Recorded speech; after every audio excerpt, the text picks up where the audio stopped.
Julia students, I once welcome you to my class. We were doing Human Eye and the Colorful World. और पिछले episode में हम कर रहे थे defect of vision and their correction, ये हम कर रहे थे। तो हमने डिफेक्ट ऑफ विजन, जो हमारा विजन का डिफेक्ट जो है, हमारा 4 टाइप्स का डिफेक्ट ऑफ विजन निकला था।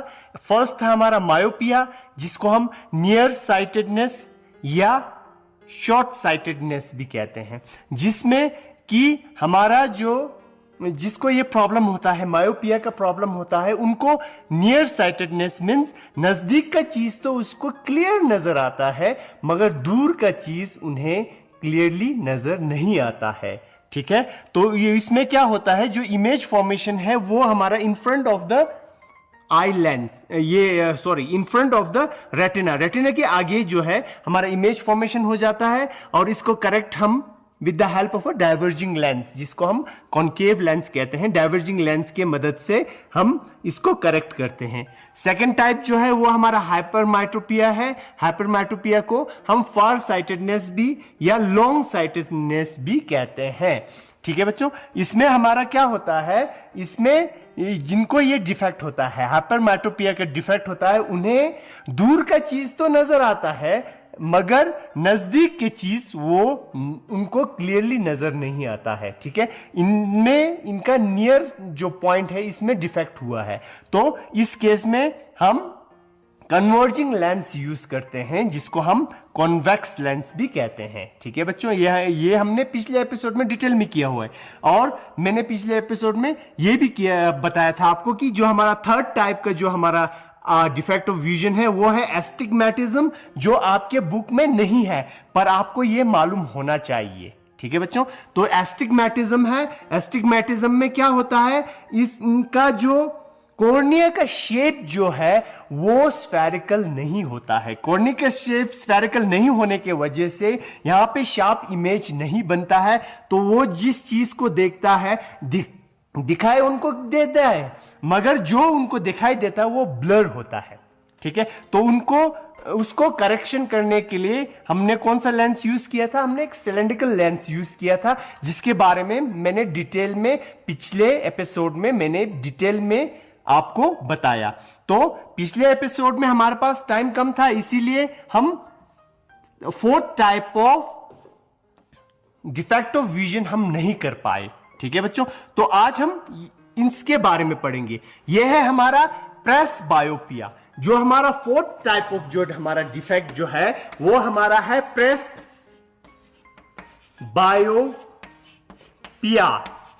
ठीक है बच्चों, यह हमारा क्या है, प्रेस बायोपिया। ठीक है, अब ये प्रेस बायोपिया में क्या होता है, जो हमारा पावर ऑफ एकोमोडेशन है ना बच्चों, उसमें गड़बड़ा जाता है, वो खराब हो जाता है। ठीक है, ये मोस्टली कब होता है। ठीक है बच्चों, अब ये प्रेस बायोपिया में होता क्या है, सबसे पहले तो आपको ये मालूम होना चाहिए। इसमें होता क्या है, इनमें जो पेशेंट होता है उनको नजदीक के चीज क्लियरली नजर नहीं आता है, और किसी में तो दूर कभी, नजदीक कभी क्लियर नहीं आएगा और दूर कभी क्लियर नहीं आएगा। ये किन में होता है, ये एज पर्सन में होता है, जो बूढ़े लोग में ये बीमारी ज्यादा होता है। ठीक है, अब क्या होता है, ये जो मैंने डायग्राम बनाया है, इस डायग्राम में मैंने यहां पे एक बुक बनाया है, जो बुक मैंने 25 सेंटीमीटर अहेड रखा है अपने आई से 25 सेंटीमीटर अहेड रखा है, मींस ये मैंने कहां पे रखा है, नियर पॉइंट पे। ठीक है, जो हमारा least distance of distinct vision है, जहां पे हमने पहले आपको बताया था ये हमारा 25 सेंटीमीटर है, इसका स्टैंडर्ड एक नॉर्मल आई का। जब ये यहां पे हम 25 सेंटीमीटर के आगे रखेंगे तो इसका एक शार्प इमेज हमारा रेटिना पे बनेगा इन केस ऑफ नॉर्मल आई। अब क्या होता है, इन केस ऑफ प्रेस बायोपिया, जब हम इसको नियर पॉइंट पे रखते हैं तो इसका इमेज जो है वो बिहाइंड द रेटिना बन जाता है। अब जब बिहाइंड द रेटिना इमेज बनेगा तो वो इमेज हमारा फिर क्या होगा, ब्लर होगा। ठीक है बच्चों, समझ में आ रहा है। अब ये डिफेक्ट क्यों होता है, ठीक है, the defect may arise due to loss of flexibility of the eye lens, ये आई लेंस ने अपना फ्लेक्सिबिलिटी खो दिया है। या जो हमारा ये क्या है, ये जो मैंने रेड कलर का यहां पे बनाया है, ये हमारा है ciliary muscles. Ciliary muscles weekend हो गया है बच्चों। आप देखो बच्चों, अपना माइंड थोड़ा यूज करो। ये क्या है, सिलियरी मसल्स है। कब से ये सिलियरी मसल्स काम करता है, कॉन्ट्रैक्ट रिलैक्स होता है। हम जब दूर की चीज देखते हैं, नजदीक की चीज देखते हैं, तो ये हमारा पावर ऑफ अकोमोडेशन करता है, ठीक है। लेंस का फोकल लेंथ को एडजस्ट करता है ये। अब ये कब से कर रहा है, जब से एक बच्चा जन्म लिया, वो दुनिया में आया, ठीक है, तब से सिलियरी मसल्स काम करना शुरू कर देता है, ठीक है। आप वो जो बच्चा, आप उसका एज हो गया है 80-90 ईयर्स, उसका मतलब है ये सिलियरी मसल जो है 80-90 ईयर्स से काम कर रहा है। अब 80-90 ईयर्स से जब ये सिलियरी इतना काम कर रहा है, तो उसका मतलब है कि अब ये थोड़ा थक गया है, ठीक है, अब ये कमजोर हो गया है, ठीक है। अब ये कमजोर होने की वजह से ये सिलियरी मसल्स जो है वो ठीक से काम नहीं कर पा रहा है, ठीक है। ये सिलियरी मसल जब ठीक से काम नहीं कर पा रहा है, उसका मतलब है कि जो हमारा लेंस का जो पावर ऑफ अकोमोडेशन है वो भी ठीक से नहीं हो रहा है। जब लेंस का पावर ऑफ अकोमोडेशन ठीक नहीं हो रहा है, तो लेंस का जो अपर्चर जो है वो चेंज होने में प्रॉब्लम हो रहा है, ठीक है। लेंस का अपर्चर चेंज होने में प्रॉब्लम हो रहा है। या तो किसी किसी में क्या होता है, ये लेंस जो है अब 80-90 ईयर्स तक ये लेंस जो है, कभी ये स्ट्रेच हुआ है, कभी ये बल्ज हुआ है, कभी स्ट्रेच कभी बल्ज, ऐसा होते गया, तो इसका फ्लेक्सिबिलिटी ये लूज कर गया। अब ये जब इसका फ्लेक्सिबिलिटी लूज कर गया, तब ये जिस पेस पे इसको काम करना था, इस लेंस को काम करना था, उस फ्लेक्सिबिलिटी से ये काम नहीं कर पा रहा है। अब ये अपना फ्लेक्सिबिलिटी लूज कर रहा है। अब ये अपना फ्लेक्सिबिलिटी लूज कर रहा है, जिसकी वजह से इमेज जो है वो रेटिना पे नहीं पड़ रहा है। अब इमेज रेटिना पे नहीं पड़ेगा, उसका मतलब है कि उनका विजन जो है वो ब्लर हो गया है, उनको क्लियर नजर नहीं आ रहा है, ठीक है बच्चों। अब इस केस में इसको हम करेक्ट कैसे करेंगे, प्रेसबायोपिया में करेक्शन कैसे करेंगे, with the help of a simple convex lens, ठीक है। कॉन्वेक्स लेंस के मदद से हम इनको करेक्ट कर सकते हैं, ठीक है। सही पावर का हमारा कॉन्वेक्स लेंस हम यूज करेंगे, ताकि जो हमारा इमेज जो है वो रेटिना पे पड़े। और किसी किसी में क्या होता है, उनको दूर का भी क्लियर नहीं आता है और नजदीक का भी क्लियर नहीं आता है। दूर का भी उन्हें क्लियर नहीं आता है, नजदीक का भी क्लियर नहीं आता है। तो उनके केस में वो लोग क्या करता है, उनका जो चश्मा होता है, उनके चश्मे में 2 लेंस लगा होता है, ठीक है बच्चों। एक कॉनकेव लेंस, दूसरा कॉन्वेक्स लेंस, ये दोनों लेंस लगा होता है। और क्या होता है, जब ये चश्मा है उनका, चश्मे का जो लेंस है, इस लेंस को अगर आप अच्छे तरह से देखोगे तो यहां पे एक लाइन होगा बच्चों, एक ऐसा लाइन होगा। क्या होगा, इस लाइन के नीचे जो है यहां पे हमारा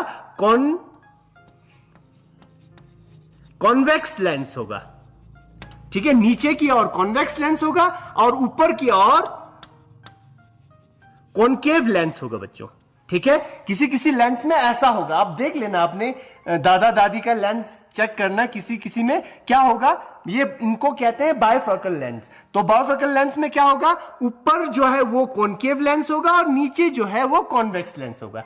और कुछ चश्मे में क्या होता है, ऐसे ही बीच का पार्टीशन नहीं होता है, उसमें हल्का सा यहां पे एक राउंड आपको अलग से दिखेगा, ठीक है बच्चों। तो बाकी जो है इनका जो है वो कॉन्वेक्स है, और जो ये सर्कल छोटा सा है वो इनका कॉनकेव लेंस है, ठीक है बच्चों। तो ये हमारा कॉनकेव लेंस आ जाता है और ये हमारा कॉन्वेक्स लेंस होता है। तो इन केस में ये इनको बायफोकल लेंस कहते हैं बच्चों।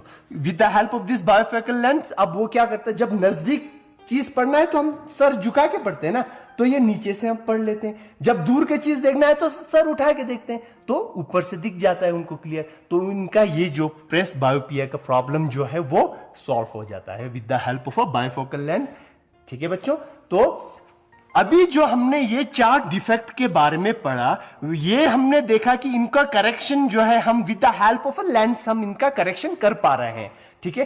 अब आजकल जो है हमारा टेक्नोलॉजी बहुत ही एडवांस हो रहा है बच्चों, ठीक है। साइंस का जो टेक्नोलॉजी है वो टेक्नोलॉजी में बहुत एडवांस होने के कारण आजकल जो ये डिफेक्ट ऑफ विजन जो है ये with the help of a contact lens भी ये करेक्शन कर सकते हैं बच्चों। क्या करते हैं, बाहर से चश्मा नहीं लगाते हैं, सीधा ही लेंस आंख के अंदर लगा लेते हैं, जिसको हम कॉन्टैक्ट लेंस कहते हैं बच्चों, आप लोग ने देखा होगा, ठीक है। या तो इनमें से बहुत सारे जो हमारा डिफेक्ट ऑफ विजन जो है ये हम सर्जरी करके भी ये हम करेक्ट कर सकते हैं बच्चों, ठीक है। अब आजकल ये जो हमारा डिफेक्ट ऑफ विजन है ये इतना पेचीदा नहीं रहा। अब ये अगर कोई चाहे वो चश्मा नहीं पहनना चाहे तो वो अपना चश्मा उतार भी सकते हैं with the help of little bit Lasik surgery, वो आंख को ठीक कर देगा, उनका कॉर्निया पोजीशंस और ये सब हमारा ठीक हो जाएगा, ठीक है बच्चों।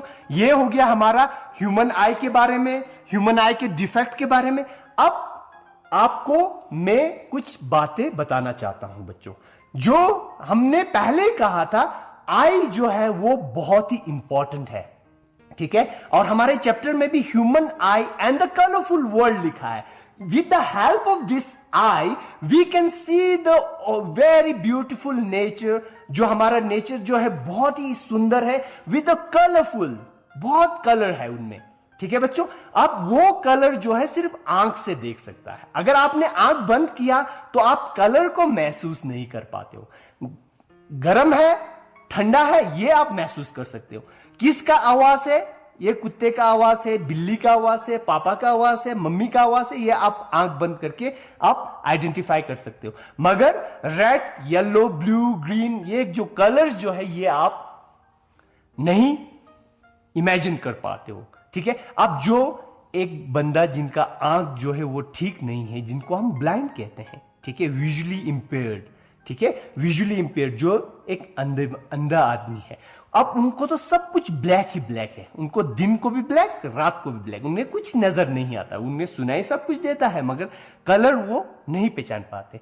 तो जो हमारे डेवलपिंग वर्ल्ड में 4.5 billion people are with vision defect, ठीक है, उनका जो है विजनरी जो इंपेयर्ड है, वो जन्म से ही अंधा है या कोई एक्सीडेंट के वजह से वो अंधे हो गया है, ठीक है।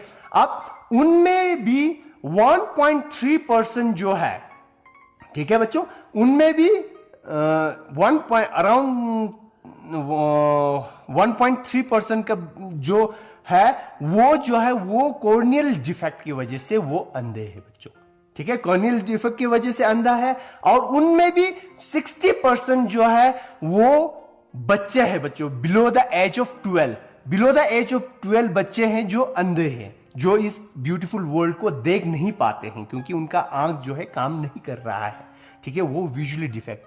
तो उन केस में हम अपना एक कंट्रीब्यूशन दे सकते हैं बच्चों। हम अपना कंट्रीब्यूशन कैसे दें? विद द डोनेटिंग आवर आई, हम अपने आंख को डोनेट कर सकते हैं बच्चों, ठीक है। अब हम जीते जी तो अपने आंख को किसी को देंगे नहीं, मगर यह है कि जब हम मर जाएं तब हमारा आंख जो है एकदम हमारे साथ नहीं मरता है बच्चों, आंख में थोड़ा सा लाइफ रहता है बच्चों। तो उस टाइम पे हम अपने आंख को डोनेट कर सकते हैं। अब कौन अपने आंख को डोनेट कर सकता है? आंख को डोनेट मेल भी कर सकता है, फीमेल भी कर सकता है, ठीक है। कोई बूढ़ा आदमी भी कर सकता है, कोई बच्चा भी कर सकता है, कोई भी कर सकता है, उसमें एज में कोई डिफरेंस नहीं होता है बच्चों, ठीक है। कोई भी आंख डोनेट कर सकता है, ठीक है, आई डोनेशन कोई भी कर सकता है। कोई ऐसा बंदा है जो डायबिटिक पेशेंट हो, ठीक है, जिसको हाइपरटेंशन हो या कोई भी और बीमारी हो, वो भी अपना आंख डोनेट कर सकता है, अनटिल अनलेस उन्हें एक कंटेजियस डिजीज नहीं होना चाहिए। एक जो बीमारी एक दूसरे के ऊपर फैलता है वैसा बीमारी नहीं होना चाहिए, जैसे एड्स हो गया या हेपेटाइटिस हो गया, ऐसा बीमारी होगा तो उनका आई डोनेट नहीं कर सकेंगे, ठीक है। बाकी सारे जो है अपना आई जो है वो डोनेट करेंगे, ठीक है। अब आई जो है, जैसे कोई आदमी मर जाता है, मरने के बाद 4 से 6 घंटे के बीच में अपना आई डोनेट कर सकते हैं। ठीक है, हमने आई बैंक को बताना है, पहले ही हमने आई बैंक को बताना है कि मैं अपना आई डोनेट करना चाहता हूं, जब मैं मर जाऊं तो मैं अपना आई डोनेट करना चाहता हूं। जैसे ही मैं मर गया, उसके बाद मेरा रिलेटिव जो है, मेरा घर वाले जो फैमिली मेंबर्स है, वो आई बैंक को कांटेक्ट करेगा। तो वो आई बैंक वाले आएंगे हमारे घर में भी आके, वो सर्जरी करके हमारा आंख निकाल के ले जाएंगे, या हमें जो है हॉस्पिटल्स में भी वो रिमूव हो जाएगा। उसमें कोई ज्यादा टाइम नहीं लगता है, उसमें 10-15 मिनट की सर्जरी है, एक छोटा सा सर्जरी, 10-15 मिनट में आई का कॉर्निया को निकाल लेते हैं बच्चों। ठीक है, आई का कॉर्निया को निकाल लेते हैं। अब कोई ऐसा सोचता है कि जब कोई मर गया है उसका आई निकाल दिया तो पूरा गड़बड़ हो जाएगा, कोई उनको देखने आएगा, जब मरा हुआ शरीर वहां पे है तो कोई उनको देखने आता है, तो वहां कोई देखने आएगा, उनका आंख तो निकाल के ले गया, तो वो अजीब लगेगा, कोई ऐसा सोचता है। मगर ऐसा नहीं होता है बच्चों। जब ये कॉर्निया निकाल लेते हैं, उसके बाद वहां पे एक आर्टिफिशियल कॉर्निया लगा लेते हैं बच्चों, एक आर्टिफिशियल आई लगा लेते हैं, ताकि किसी को पता नहीं चले कि इनका आई निकाला है नहीं निकाला है, कोई फर्क नहीं पड़ता है बच्चों। ठीक है, तो जब हम आई डोनेट करेंगे, ठीक है बच्चों, जब हम आई डोनेट करेंगे, मैं अपना एक पेयर आई डोनेट करूंगा, उससे क्या होगा, जब मैं एक पेयर आई डोनेट करूंगा, उससे 4 आदमी का विजन जो है वो ठीक हो जाएगा, 4 ब्लाइंड का विजन ठीक हो जाएगा। ठीक है बच्चों, क्योंकि जो हमारा आई जो है वो कॉर्नियल जो डिफेक्ट है उनको रिप्लेस करते हैं, उसको ट्रांसप्लांट करते हैं। तो जो हमारा कॉर्निया है, उस कॉर्निया का डिफरेंट लेयर्स होता है। तो अब ऐसा होता है, किसी में कोई और लेयर खराब है, किसी में कुछ और लेयर खराब है, तो लेयर वाइज भी ट्रांसप्लांट होता है। तो इसीलिए एक आई डोनेट करने से 4 आदमी को फायदा हो जाएगा। ठीक है बच्चों, तो आई डोनेशन जो है वो करने से बहुत ही पुण्य का काम है, ये कर सकते हैं हम। नजदीकी आई बैंक से कांटेक्ट करेंगे तो आप अपना आई को डोनेट कर सकते हैं। ठीक है बच्चों, थैंक यू। इसी के साथ हमारा जो ह्यूमन आई है, इसके बारे में जो हमने पढ़ा वो हमारा कंप्लीट हो गया है बच्चों।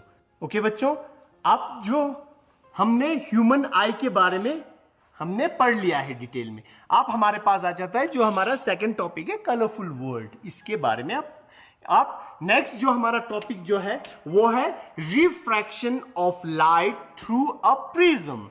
ठीक है बच्चों, क्या है refraction of light through a prism. अब हमने लाइट पढ़ा, लाइट में हमने आपको क्लियरली समझाया था व्हाट इज रिफ्रैक्शन। रिफ्रैक्शन क्या होता है ये आपको मैंने क्लियरली लाइट चैप्टर में आपको समझाया है। रिफ्रैक्शन होता है बेंडिंग ऑफ लाइट रेज। ठीक है, जब वो मीडियम चेंज करता है। तो हमने लाइट में देखा था कि एक ग्लास स्लैब में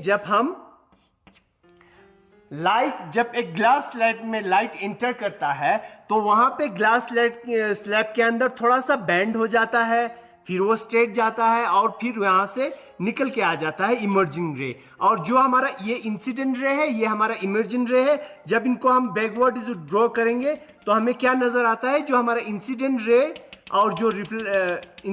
और जो इमर्जिंग रे है, ये हमारा पैरेलल नजर आता है।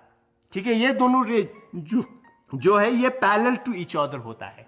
ठीक है, अब हम क्या करेंगे, हम अपने ग्लास स्लैब को हटा के, ठीक है बच्चों, अब हम अपने ग्लास स्लैब को हटा के आज हम प्रिज्म यूज करेंगे। इसमें हमने ग्लास स्लैब को हटा दिया है, अब प्रिज्म यूज करते हैं। अब बच्चों आपको मालूम है व्हाट इज अ प्रिज्म? आपने प्रिज्म देखा या आपको मालूम है प्रिज्म होता क्या है?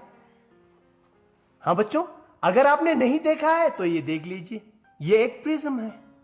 ठीक है बच्चों, ये एक प्रिज्म है। अब इस प्रिज्म को आप अच्छी तरह से देखोगे तो क्या है, इस प्रिज्म में 2 हमारा ट्रायंगल फेस है। ठीक है, ट्रायंगुलर फेस है, दो ट्रायंगल है, और 1 2 3 जो है हमारा रेक्टेंगुलर फेस है, समवॉट रेक्टेंगुलर फेस। ठीक है बच्चों, ये ऐसा है अगर इसका मैं डायग्राम बनाऊंगा। ठीक है बच्चों, तो ये हमारा प्रिज्म है। ठीक है बच्चों, इस प्रिज्म में हमारा जो 2 फेस जो है ये हमारा क्या है, ट्रायंगल है, और बाकी जो हमारा 3 फेस है वो रेक्टेंगुलर है। ठीक है, रेक्टेंगुलर शेप में, ठीक है। तो इसको हम प्रिज्म कहते हैं बच्चों, ठीक है। अब हमने refraction of light through prism, अब प्रिज्म के थ्रू रिफ्रैक्शन ऑफ लाइट देखेंगे बच्चों, क्योंकि पहले हमने ग्लास स्लैब के थ्रू देखा था। ग्लास स्लैब में क्या था कि जो हमारा दो फेस था वो पैरेलल टू ईच अदर था। ग्लास स्लैब ऐसा था हमारा, ग्लास स्लैब ऐसा था, मींस ये वाला फेस और ये वाला फेस जो है पैरेलल टू ईच अदर है, ठीक है। अब प्रिज्म के केस में ये वाला फेस और ये वाला फेस जो है वो पैरेलल नहीं है, ठीक है। अब हम जब प्रिज्म के बारे में आप पढ़ोगे तो आपको सबसे पहले आपने एक प्रिज्म लेना है, ओके बच्चों। जो ये मैंने ट्रायंगल बनाया है, ये जो है हमारा प्रिज्म को अगर मैं यहाँ पे रख के इसका एक बाउंड्री यूं बनाऊंगा तो ये हमारा एक ट्रायंगल बन जाएगा। तो अगर हम इसका जो इस इंक्लाइन प्लेन है, इस इंक्लाइन प्लेन से हम एक इंक्लाइन रे ऑफ लाइट अगर इससे हम पास कराएंगे तो क्या होगा, अब ये हमारा एयर मीडियम है और ये हमारा ग्लास मीडियम है, तो यहां पे हमारा रिफ्रैक्शन होगा, ठीक है। रिफ्रैक्शन मींस थोड़ा सा लाइट जो है वो हमारा बैंड हो जाएगा, ठीक है। थोड़ा सा लाइट जो है हमारा लाइट रे जो है बैंड हो जाएगा, और इसके बाद जैसे ही अब यहां ये हमारा बाउंड्री है, ये ग्लास और एयर का बाउंड्री, ठीक है। अब यहां से क्या होगा, ये जो है थोड़ा और बैंड होके बाहर निकल जाएगा, ठीक है बच्चों। अब जो यहां पे रेस आता है इनको हम कहते हैं इंसिडेंट रे, और जहां ये निकल के गया है इनको कहते हैं इमर्जेंट रे। जो यहां से निकला है उसको इमर्जेंट रे, ये जो थोड़ा सा बेंड हुआ है यहां जो रिफ्रैक्शन हुआ है इसको कहते हैं रिफ्रैक्टिव रे, ठीक है बच्चों। तो ये तीन रेस आपको मालूम होना चाहिए व्हाइल स्टडीइंग द प्रिज्म, ठीक है। और जो प्रिज्म का ये जो एंगल है, एंगल ऑफ प्रिज्म कहते हैं बच्चों। यहां जो तीन एंगल जो है इसको कहते हैं एंगल ऑफ प्रिज्म। अब जब हम यहां पे क्या करेंगे, इंसिडेंट रे को अगर हम आगे की ओर ड्रॉ करेंगे, इंसिडेंट रे को आगे की ओर ड्रॉ करेंगे और इमर्जेंट रे को भी आगे की ओर जब पीछे की ओर ड्रॉ करेंगे, इमर्जेंट रे को पीछे की ओर ड्रॉ किया और इंसिडेंट रे को आगे की ओर जब हमने ड्रॉ किया, तो इन दोनों जहां पे ये टच करता है इन दोनों के बीच में एक एंगल बन जाता है बच्चों, ठीक है। इसको कहते हैं एंगल ऑफ डिविएशन, ठीक है। इसको कहते हैं एंगल ऑफ डिविएशन। और बाकी सारा हमारा पहले हमने लाइट में किया हुआ है, बाकी वही एंगल है, angle of refraction, angle of, ये सारा हमारा वही पहले वाला होगा। ये हमारा अगर यहां से हम एक नॉर्मल ड्रॉ करते हैं पैरेलल, ये जो हमारा ये हमारा नॉर्मल जब हम ड्रॉ करेंगे, जो नॉर्मल जो है 90 degree to this face of the prism, इस फेस ऑफ द प्रिज्म से 90 डिग्री होगा। तो यहाँ पे जो हमारा ये जो हमारा इंसिडेंट रे का जो हमारा एंगल बनेगा, angle of incident, angle of refraction, यहाँ से जो हमारा ये जो एंगल बनेगा वो एंगल ऑफ रिफ्रैक्शन, ये सब तो वही पहले वाला है, ठीक है। ये हमारा angle of emergent, angle of refraction, angle of incident, ये सारा हमारा पहले वाला है। यहाँ पे प्रिज्म में तीन नया चीज आया है आपके पास। एक आया है इंसिडेंट रे, रिफ्रैक्टेड रे, इमर्जेंट रे, 1 2 3, ये हमारा एंगल ऑफ प्रिज्म। और ये वाला जो है ये हमारा एंगल ऑफ डिविएशन बच्चों। तो हम प्रिज्म के बारे में कल हम और थोड़ा डिटेल में करेंगे, नेक्स्ट एपिसोड में हम और डिटेल में करेंगे, ताकि हम यहाँ पे